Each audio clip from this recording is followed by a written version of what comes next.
I swore I would never give advice on relationships. Never say never. So you're like, oh my gosh. So I was working with a VIP client a few days ago, and at the end of 45 minutes, she said, "You need to do a masterclass on this one thing."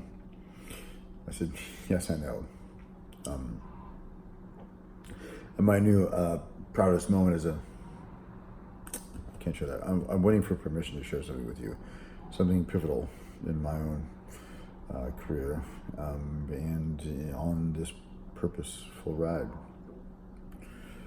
But I got another request, and I'll tag her in the actual post here. But just talk about the framing in general. Like, could you? It was she framed it as a fan request, although I think we're becoming mutual fans. She seems to be just an absolutely extraordinary woman. But it reminded me of 3 days ago, this client said, "You need to do a masterclass on this one thing." And they're two separate things, but I do want to honor the both in this because they're deeply related.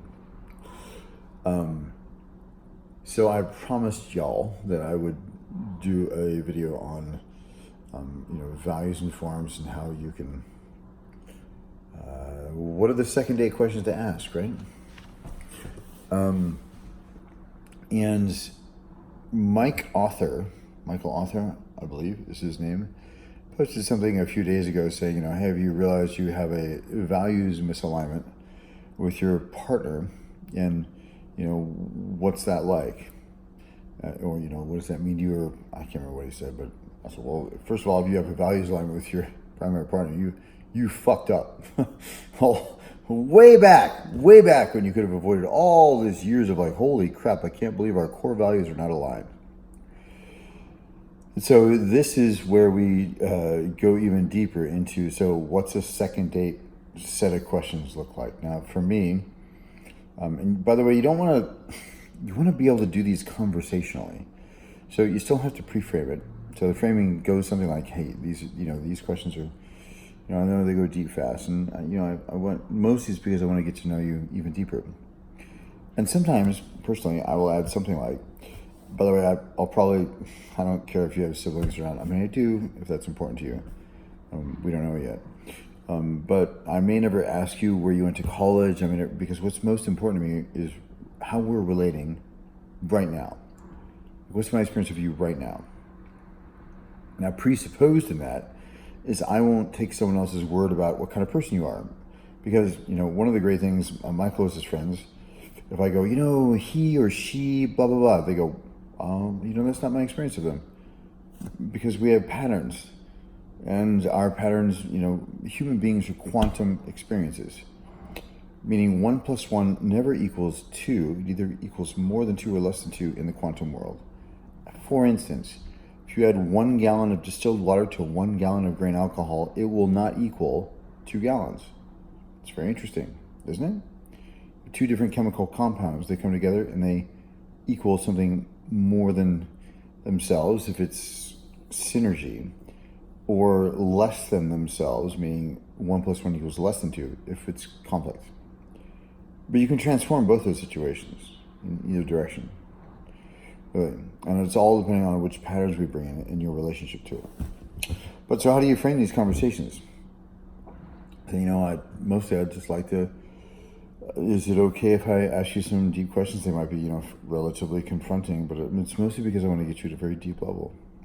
I just want me to just go out like, by the way, these are hard lessons I learned in my marriage and divorce. So it's not like I read this stuff out of a book. I did the thing that I talked about in the relationship postmortem, which was like, Isabel did nothing wrong, my ex-wife. She did nothing wrong. She was just being her. What could I have done differently?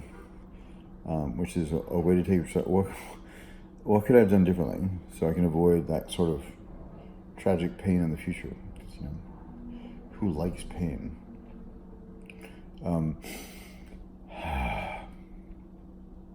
So I've got this client saying you should do a whole master class on this, and I have this new mutual fan who's made a request. And first, I just want to open up and say, if you have any requests for me to drill down into some aspect of anything that we've done, on this relationship arc series, and I want to hear it because there is a whole hour of content. And as I say to all of my clients and students who attend workshops of mine, your questions will drive the content, really. Right? There's all sorts of things I could say, but there's also more I've forgotten more about communication and interpersonal relating than most people will ever be exposed to, let alone learn. So, second date stuff. What's important to you in relating? Communication. Awesome. Me too. And people stop there, and that's a mistake. So, how do you avoid that? Well, what is, if you were experiencing the kind of communication you want, the kind of communication you really value, then how would that show up, or how would they be being, or how would it manifest, or how would you know? What would your evidence be that it was you were experiencing that kind of communication? It depends on the person, which those are all different ways of languaging the same thing. It depends on the person, and what's important, and they'll say things like, well, communication. Okay, great. Well, how would that show up? And they say, well, it would mean you'd ask me about my day. Okay, great. Thank you. And for me, it means something very different. So usually the conflict occurs when people think they're aligned, because values are abstract. You can't witness a value. You can't observe, measure, smell, taste, or a value. But you can how it would form. Now, by the way, this particular set of distinctions I'm about to lay out, you can use it for conflict resolution. You can use it as a filter or conditions of satisfaction in any context of your life, whether you're getting a new job, whether you're looking for a new life partner, whether you're looking to date, or whether you're looking to enter into any context, really. What's important to you in blank. In San Francisco, I've received leases because I asked what's important to you in a tenant. Aside from the obvious, like paying your rent on time and those things, and treating it like it's your own property, like being respectful. You go, oh wow, well, what else is important to you? And I've gotten some very interesting answers. And because I asked the question, though, I got the lease over. At the time, there was a bidding war in San Francisco, and I actually was able to acquire properties because I simply asked them what was important to them in a tenant. So they knew I was going to be conscientious, they knew I was right. But if you do this in a job, what's important? What's important to you in a career? Because my experience has been that no matter how much chemistry there is in a romantic relationship or how much they're compensating you, you are not going to be fulfilled. You might be satisfied, but you'll feel like something's missing. Or in a relationship, you don't feel like there's actual conflict because you have a misalignment of values. There's nothing wrong with that, by the way. It's just that most people take years to find it out. Wouldn't you like to find it out on a second date instead? So the framing around that one is, hey, like I this might seem a little deep, but you want to blend it in conversationally, so that you can not have so you want to have it feel natural, so that they don't feel interrogated. Now, at the same time, by the way, men or women who date feminine women, and feminine and masculine, if you saw the video I did in the new masculine community, we keep screwing up by thinking that feminine means woman and masculine means man. It doesn't. I mean, those are okay generalizations, but we have each of the energetic flows within us. All of us do. The question is, which of you actually, which of you actually developed? And so, as a leader, you should be developing both, be able to call upon them at will. What is masculine? Masculine is, energetic flows and of structure. Sorry. Masculine is structure. Masculine is stake in the ground. Masculine is, principle. Masculine is responsibility. Feminine is duty. Feminine is,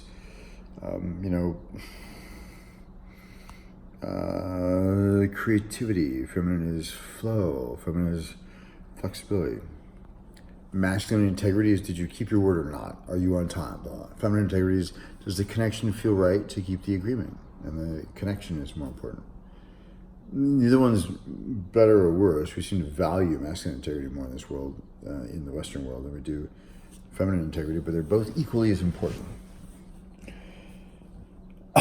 So, this values and forms exercise is one of the massive pivotal exercises I do with every VIP client, certainly in any context. You can do it so you do it in relationship by asking what's important to you in relating, and how would you know if you're experiencing that.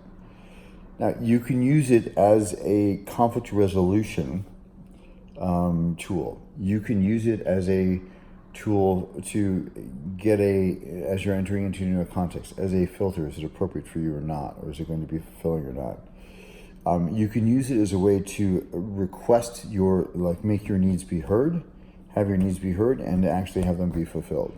There's so many ways you can do this particular exercise and use it well for the deepening of your relating. And just understand it's an evolving document. I think my values are different now. They totally should be. I hope so. Or, oh my gosh, the thing I wrote, I just had a client and she wrote these things 2 years ago. She really filled this out. And suddenly that perfect partner manifested for her, which is the second proudest moment in terms of my experience as a guide. I'm still waiting on permission to tell you about the first past moment, or the most prominent. Anyway, I'm going to get to the framing for the rules. So we're going to go back. We're going to loop back in a minute, but I just wanted to get this one out of my head. And yeah, totally. We could do a whole master class on values and forms and how to make sure that relating is going to be important, and how to have the conversation, pre-frame the conversation. Of course we could.